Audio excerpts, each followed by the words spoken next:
América, América, goza saralas América, América, América, América, é bel massolino de fior, é bel massolino de fior. Os imigrantes italianos que vieram do norte da Itália, como Belluno, Feltri e Fastro, em sua maioria eram pedreiros profissionais, porque as casas daquela região eram todas de pedra. E deviam ser assim por causa do clima severo da região. Casa dos Batistelli Zampoña, Fastro, Orser, Belluno, 1984. Os muros deviam ter 60 centímetros de largura para anular a penetração do frio. Um muro de pedra de 60 centímetros não deixa entrar o frio e nem o calor. Em Fastro, no inverno, a temperatura pode chegar a 30 ou 40 graus negativos. A própria lareira era de pedra e as panelas de cobre. Quando os habitantes de Fastro chegaram na linha Nova Palmira, hoje Bento Gonçalves, trouxeram a Europa dentro de si. Ao invés de construírem casas de madeira, uma vez que moravam no meio do mato, construíram casas de pedra como estavam acostumados na Itália. Casa de José Cantelli, construída por Sebastiano de Marchi no final do século XIX. Construída na Colônia 52, linha Palmeiro, Bento Gonçalves, Rio Grande do Sul. Foto de 2005. Mesmo porque eles temiam a neve, que naquele tempo era comum acontecer durante o inverno. Temiam uma neve severa como a que caía em sua terra natal. Felizmente, algumas casas que os habitantes do norte da Itália construíram foram preservadas no local onde hoje denominamos Caminhos de Pedra, em Bento Gonçalves. Esta é uma casa singela, que representa a maioria das casas de pedra construídas na época da imigração, mas que depois foram demolidas. Observem a maneira de sustentar as pedras das portas e janelas com barrotes feitos com madeira de lei. Aí está a criatividade.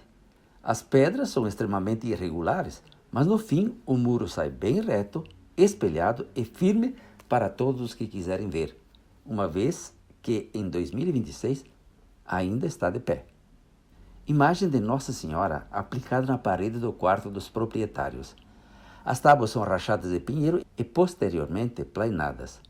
Vejam como são bonitas e quanto trabalho isso deve ter dado. Eram caprichosos. Houve muitas outras casas construídas de pedra de vários tamanhos e formas, algumas de razoáveis proporções. Estou apresentando aqui uma amostra de casas de pedra. Não pretendo apresentar um trabalho abrangente e completo. Casa de Ildo Zílio, Santo Antônio de Castro, Carlos Barbosa, 2009. Casa construída pelo imigrante italiano Zenone Colognese, por volta de 1880. Capela São Miguel, Bento Gonçalves, foto de 2004. Casa construída pela família Piccoli em 1889. Linha Palmeiro, Colônia número 50, Caminhos de Pedra, Bento Gonçalves, foto de 2004. Uma visão mais ampla da mesma casa. Algumas residências de pedra são uma verdadeira obra de arte, como é o caso da casa de Gilmar Cantelli, construída entre 1877 a 1883, na Colônia 24 da linha Palmeiro. Foi totalmente restaurada pelo projeto Caminhos de Pedra em 2002. Gentileza da Associação Caminhos de Pedra. Foto de 2004. Outras, simplesmente extraordinárias, como é o caso da Casa Merlin. Caminhos de Pedra, Capela São Pedro, Bento Gonçalves. Foi construída pelo excelente pedreiro Pedro Merlin, oriundo da região de Belluno, Itália. Foto de 2009. Atualmente abriga a sede da Associação Caminhos de Pedra, Bento Gonçalves, Rio Grande do Sul. Em quase todas as regiões coloniais foram construídas casas de pedra, a maioria cobertas com tabuinhas. Havia a mentalidade que, ao construir uma casa de pedra, seria construída para sempre. Vou apresentar aqui duas casas que eu fotografei no interior de Caxias do Sul, na cidade, passando por Galópolis, indo em direção do sol nascente. São casas abandonadas. muito antigas. Eu, na época, tomei nota do nome, endereço, etc., mas eu perdi essas anotações. No entanto, vale a pena ver para entender como eram as primeiras construções de pedra no interior da Serra Gaúcha. Um detalhe interessante. Outra casa de pedra original. Vejam como são construídos os muros. Observem a fechadura da porta e a janela. Casa da família Guidi, construída na colônia 49 da linha Conde de Porto Alegre, Fagundes Varela, e está coberta com tabuinhas. Foto de 1980. Casa construída por Francisco Tazinasso, construída na colônia 39, Capela Pedancino, linha Barão do Triunfo, Veranópolis. Foto de 1980. Infelizmente foi demolida. Em Veranópolis temos ainda uma casinha muito especial da família de Ildo Parisi, construída bem no início da imigração italiana e que, apesar dos pesares, ainda em 2026 existe. Vamos mostrar uma série de fotos que eu bati ao passar das décadas. Infelizmente, ao fotografar não registrei a data da foto, mas é possível ver as diferentes trajetórias da casa que deveria ser preservada pelo povo de Veranópolis. Uma das poucas casas originais dos primórdios da imigração que ainda teimosamente subsiste. Vejam que ela está coberta com tabuinhas. Ali está a família de Eligio Parisi diante da casa. Na foto, Rita Tedesco Parisi e seus filhos. Foto de Eligio Parisi, 1961. A casinha coberta com telhas e com um anexo atrás para guardar o jipe. Ela continua ali, agora sem a varanda e coberta com telhas de zinco. É uma pena que eu fotografei muitas vezes esta casa porque sempre gostei e a valorizei, mas não guardei as datas das fotos. Mas entre uma e outra foto batida, se passaram décadas. Aí está ela novamente. Última foto que eu bati em 2025. É uma pena. Esta joia histórica poderia facilmente ser preservada sem grandes custos, como se fosse um histórico ramalhete de flores. Observe como é interessante o muro por fora.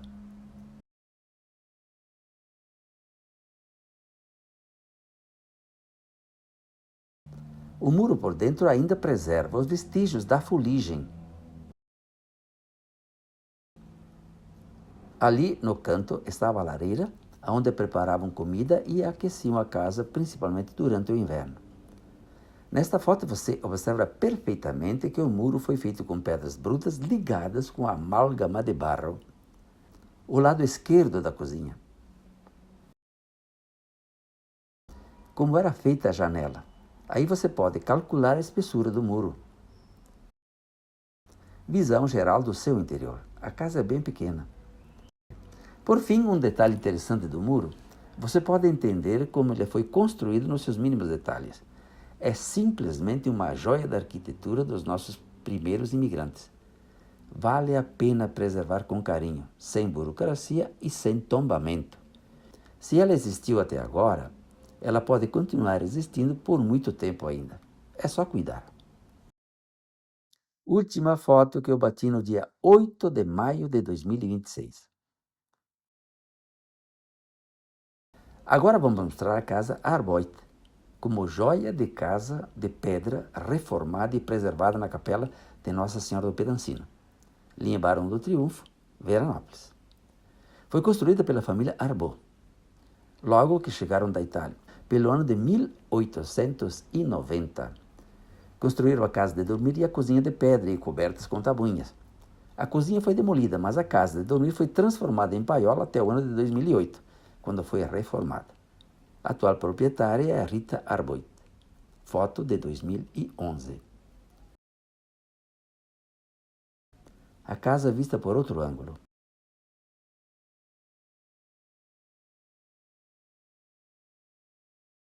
Observem a beleza arquitetônica da janela do porão. Foto de 2011. Aí está o muro do porão sustentando os barrotes que firmam o piso. O segundo andar com todo o seu esplendor. Observem a espessura das paredes. O piso feito de tábuas rachadas e plainadas à mão. Imaginem o trabalho que isso deu para deixá-lo liso e bonito. Nossos imigrantes consistentes trabalhavam com dureza e competência. Assim como esta casa foi reformada e preservada, sem ser tombada, poderíamos fazer a mesma coisa com a casa de Ilha do Parise. Também na quarta colônia em Vale Vêneto, os colonos construíram casas de pedra. Nós vamos mostrar 2 exemplos desta realidade. Lino Pivetta nasceu 15 de maio de 1925. Essa casa, primeiramente, foi feita um capitalzinho lá onde é a capital São Patrício. Depois de lá, o meu avô se transformou aqui em cima, então fez a primeira parte que ele veio morar. Depois casou o primeiro filho, então fez mais uma parte. Depois casou o terceiro filho, foi a outra parte, então foi a conclusão. Depois daqui foram transferidos para a terra de Silvano, que ele comprou 125 hectares para todos os filhos. Aí então se mudaram, os filhos foram para lá e aqui ficou só meu pai, que viveu toda a vida dele aqui. Quantos anos viveu seu pai? Meu pai viveu 93 anos. Em que ano foi fundada a casa aqui, a primeira casa? Deve ser em 1910, por aí. Mais ou menos, porque eu bem certo eu não sei. 3 quartos e a sala.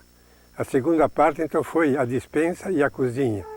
E a terceira parte, como eles queriam incluir o pareiral, então fizeram a cantina, que é a parte última que é de lá. O pedreiro foi Eugênio Baldisserra e o Vidrúsculo, que fizeram a parte da casa. E o meu avô e o pai junto. Quantas pessoas moravam aqui? Aqui nasceram, quer dizer que aqui foi a fundação da família Pivetta. Daqui hoje tem uns componentes mais ou menos quase 150.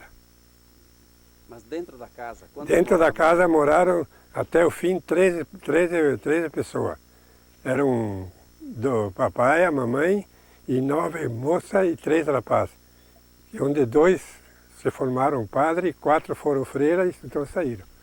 As pedras foram tiradas todas aqui na mesma área. E as telhas veio lá do Guerra de linha 6 de Silveira Martins. Foi a fábrica dele.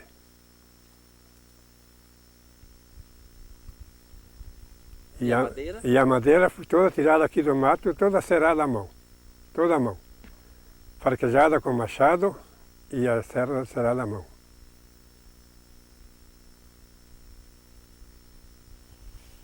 Vinha da onde? A água aqui do Cerro, da mesma terra. Até hoje não está correndo hoje porque está entupida a manga, senão eu ia buscar agora. Mas naquela época não tinha manga, traziam com quê? Não, teria na terra mesmo, uma valeta feita na terra com uma valeta.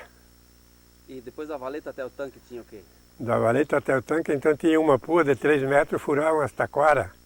Se furavam só o nó, então emendavam as taquaras e traziam até o tanque. E tinha água dentro de casa ou não?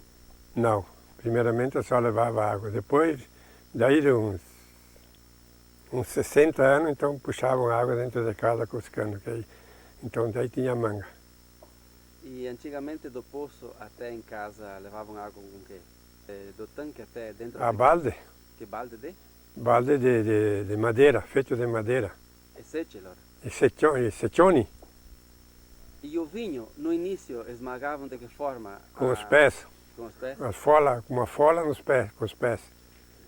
Faziam muito vinho? Olha, a média era de 300, 400 litros por ano. Primeiramente, depois, ultimamente, então faziam bastante. Eles Faziam no início para vender também ou só para casa? Não, no início faziam alguma coisa, vendiam, mas a maioria era só para casa. Depois do vinho, então começaram com a cachaça. E é seu aqui agora? Sim. Esta casa não tem cimento, não tem cal, não tem nada, só barro e pedra, cascota de pedra. Alguma pedra rachada para fazer os cantos da casa. E o resto é tudo toda embutida com cascalho e barro.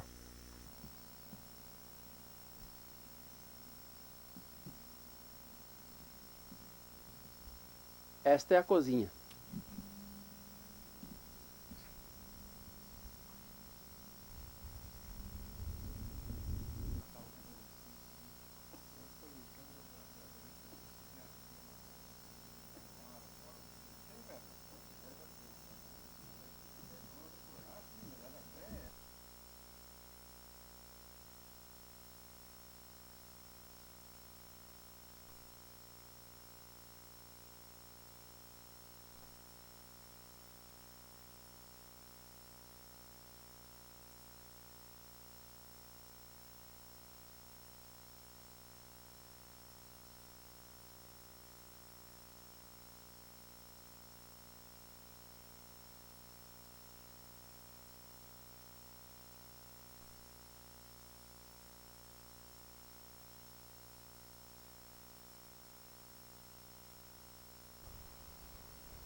Esta era a cozinha do meu avô, Ângelo Pivetta, onde nasceram aqui os filhos que eles faziam.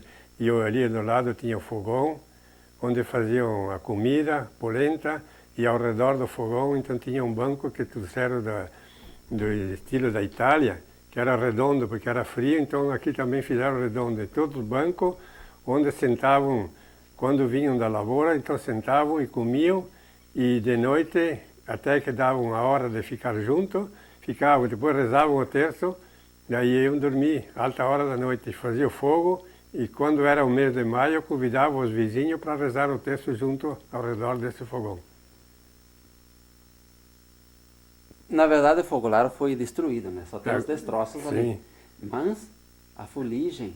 A fumaça do fogão está ainda na parede, que é o... E no teto, né? No teto em cima, que é o foro ainda da coisa. E aqui também tem a madeira que botaram como viga, hoje usam viga, e naquele tempo era só madeira. Tem ainda o sinal da fumaça da cozinha. Que madeira é essa? Essa aí é gabriúva. E sustenta pedras, né? Sustenta as pedras como uma viga que hoje fazem viga de cimento. Aqui era só madeira, não tinha, naquela época não existia cimento. O banco que tem ali era ao redor do fogão, para se esquentar de noite quando era frio. E a mãe então fazia a polenta, os outros se sentavam ao redor, esperando até que aprontasse a janta. A cena de noite, a janta. Quando estava pronto? E quando estava pronto, então eles vinham na cozinha, comiam, e depois na despensa vinham, comiam, e depois voltavam de novo ao redor do fogo porque era frio. Então até alta hora da noite rezavam o texto, contavam algumas histórias, conversavam o que tinha se conversado, depois iam dormir. No chão é tijolo, né? No chão era terra naquele tempo, não era de chão batido. Depois botaram tijolo. Depois então, com o tempo que veio os tijolos, botaram tijolo. O armário que está colocado na parede era com a geladeira que tem hoje, onde guardavam a comida, a sobra da comida de um dia para o outro. Esse armário é onde, como hoje nós temos a geladeira, antigamente então guardavam o resto das comidas que sobrava para de noite ou para de meio-dia ou no outro dia de manhã. Ali era o resto das comidas que guardavam. Essa aí é a mastela onde que eles filtravam o vinho. Botavam em cima, tinha uma coisa de lata, feita todo furinho, que passava só o vinho e não passava a sujeira. Aqui pertencia a parte da cozinha. Lá faziam a comida e aqui tinha a mesa onde eles iam comer.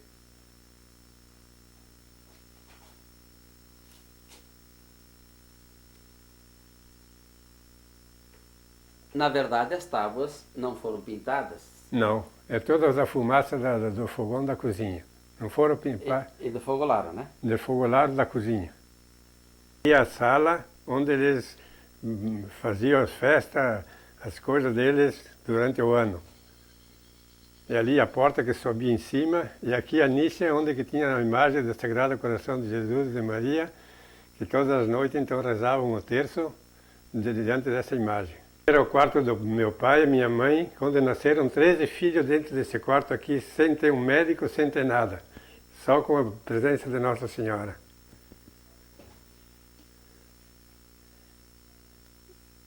E aqui tem, e a parte de lá era a cabeceira onde era o quarto, e onde que eles dormiam aqui dentro, nesse quarto. Aqui era o buraco que eles limpavam o produto, que eles batiam na terra.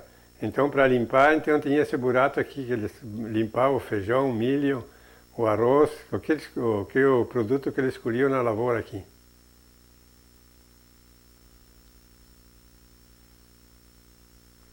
Aqui onde nós estamos agora era a cantina onde que guardavam o vinho, cachaça que eles faziam. Aqui estão ainda as pipas, onde guardavam o vinho e a cachaça, que o meu avô fazia. Uma parte é para tomar, que era uma pipa especial para eles só tomar, e o resto então eles vendiam. Muitas vezes não conseguiam vender, tinha que botar fora.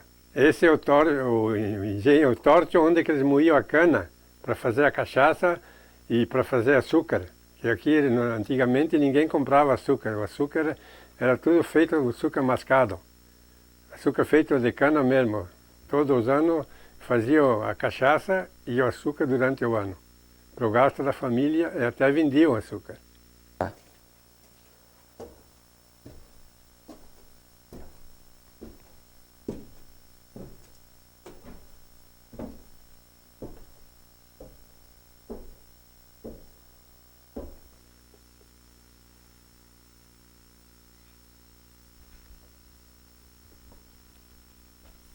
Essa parte aqui que desmoronou, quero reconstruir.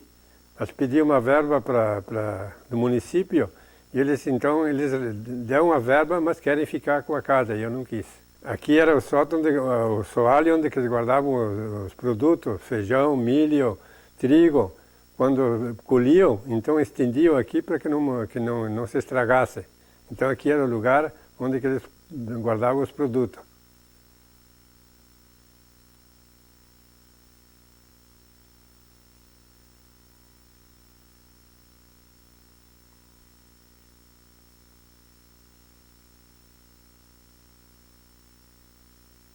Essa cama é ainda a cama que meu avô fez quando veio morar nessa casa aqui. Para ele, o quarto dele. O alambique era a cachaça, onde fazia a cachaça, aqui era o meu avô que fazia a cachaça e fazia o pesseguinho também nisso ali. O que é o pesseguinho? Pesseguinho era o pêssego. Moía os pêssegos, fermentava e depois botava no alambique para fazer cachaça de pêssego. E era bom? Maria. Depois de muitos anos que eles estavam morando aqui, então começaram com a luz elétrica. Então tinha essa possibilidade, onde tinha bastante vento, botar um catavento para carregar a bateria. Então com a bateria tinha luz para casa. E esse catavento foi instalado aqui para carregar a bateria, e com a bateria então tinha luz para casa, luz elétrica. Aí está o muro, então, feito de pedra, com barro dentro. Mas é quase tudo lasca, barro quase não tem, né? Aí está confirmando que foi feito tudo de lasca. Lasca e barro. E as madeiras foram ceradas à mão. E a madeira que existe nessa casa foi tudo cerado à mão. Mão e farquejada com machado. Neste barote é possível ver ainda as marcas da serra à mão.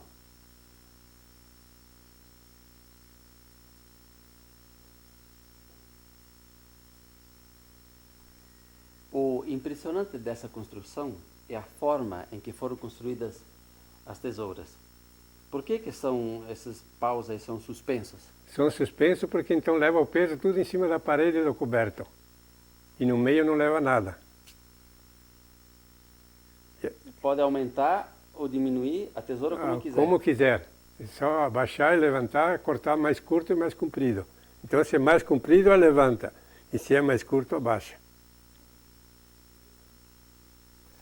O que impressiona nesta casa é a estrutura para sustentar o telhado. Vê, as colunas aí não encostam no chão, estão suspensas.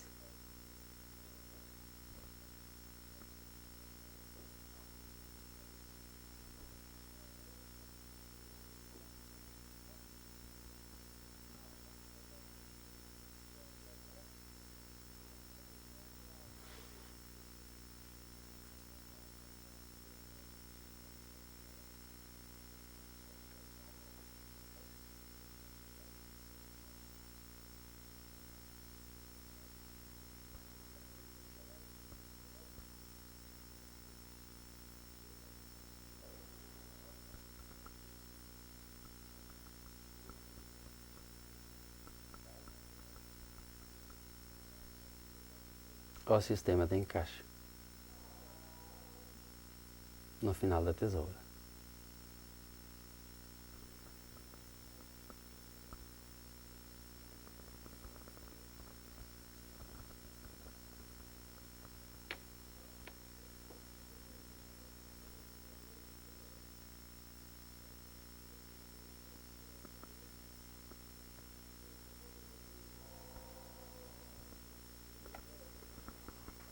A altura é 7 metros. As tábuas que protegem a subida da escada são tábuas rachadas.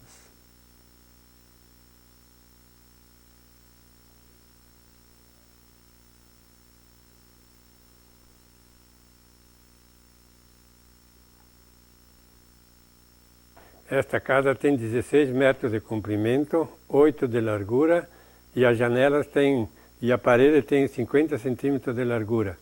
E a janela tem 80 de largura por 1,20 m de altura. Essa propriedade, meu avô criou 9 filhos, todos na agricultura.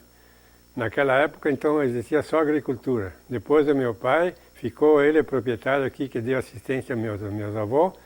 Ele criou 13 filhos. Dos 13 filhos, desses 13 filhos, os outros foram na lavoura. E 2 foram para o seminário, sacerdote, e 3 irmãs. E eu criei 15 filhos, com 14 hectares de terra. De manhã ia na aula, e de tarde, então, ia na roça, até que fazia o científico. Depois do científico, então, nós procuramos, fomos todos para a faculdade, dei a faculdade para todos. Hoje, todos estão trabalhando em faculdade, porque a lavoura não dá mais.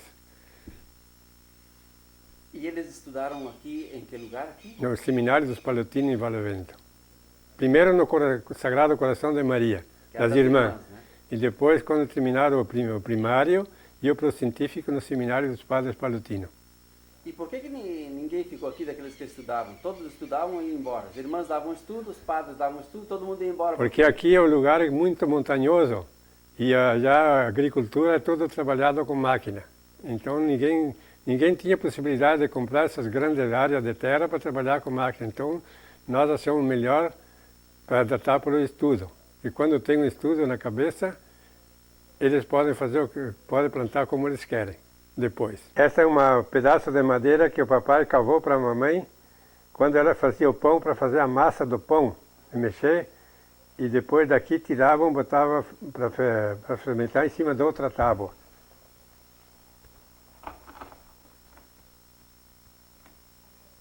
É um pedaço de madeira maciça, né? Um pedaço de madeira maciça. Essa escada foi o meu avô que fez quando ele veio morar aqui nesta casa, para poder subir em cima, onde eles tinham que subir em lugares altos. Então fez essa escada de madeira, toda de madeira rachada. Essa escada é feita de louro de madeira, quando eles iam no lugar alto. E ela é cavada, toda rachada, e feita todos os furinhos com a pua à mão. Feita com uma puazinha à mão que eles faziam para poder subir em lugares altos. Qual é a idade da escada, então? Acho que ela tem mais de 100 anos. Luiz Moacir Marcuso, neto de Luiz Marcuso, proprietário desta casa, construída em 1914 por Luiz Tondo, e na primeira parte, e a segunda parte por Neno Baldissera em 1917. Esta que vemos é a primeira parte da casa paterna de Luiz Marcuso, hoje pertencente a Luiz Moacir Marcuso, neto, construída em 1914 por Luiz Tondo. As telhas de barro que vemos é feita à mão de uma olaria de pivetas bem próximo daqui, a uns 3 ou 4 quilômetros, na linha da Glória, pertencente a Ribeirão, também município de São João do Polese. Esta segunda parte que vemos é também da mesma propriedade, construída em 1917, então por Neno Baldissera, com uma mão de obra um pouquinho mais especializada, cujas telhas também da mesma olaria e com a mesma técnica de fabricação.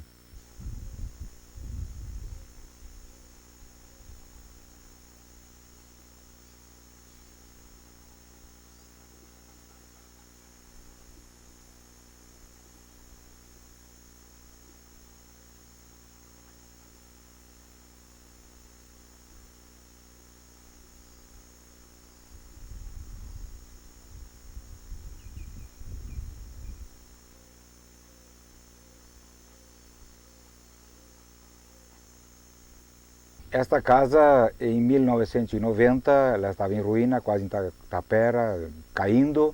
Eu reformei ela, reestruturei, conservei as linhas externas, as linhas primárias por fora, e por dentro era tijolo cru, piso de chão batido, algumas peças de tábua, e restaurei, dei condições de moradia.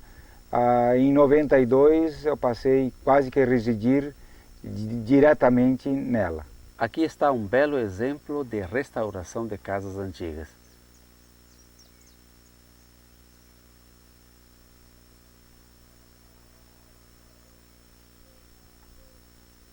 Em 1990 eu iniciei a reforma desta casa.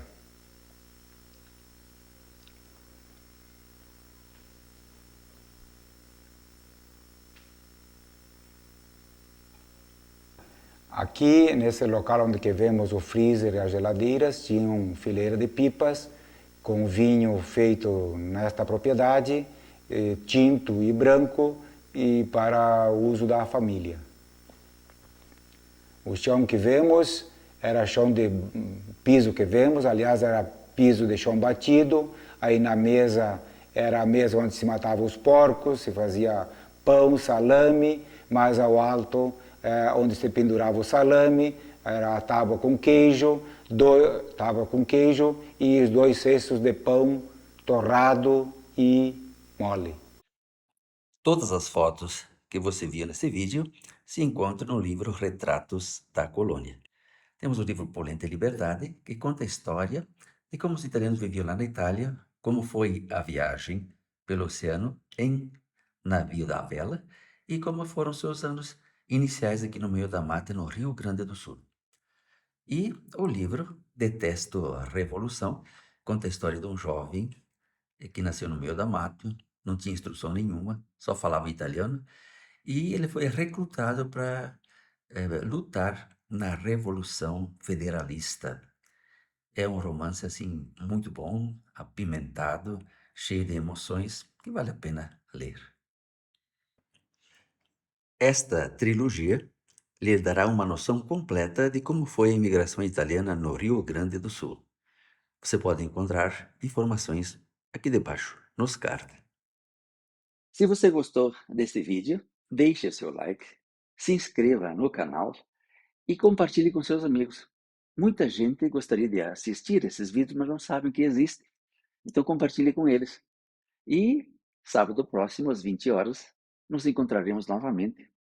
América, América, América, é um bel massolino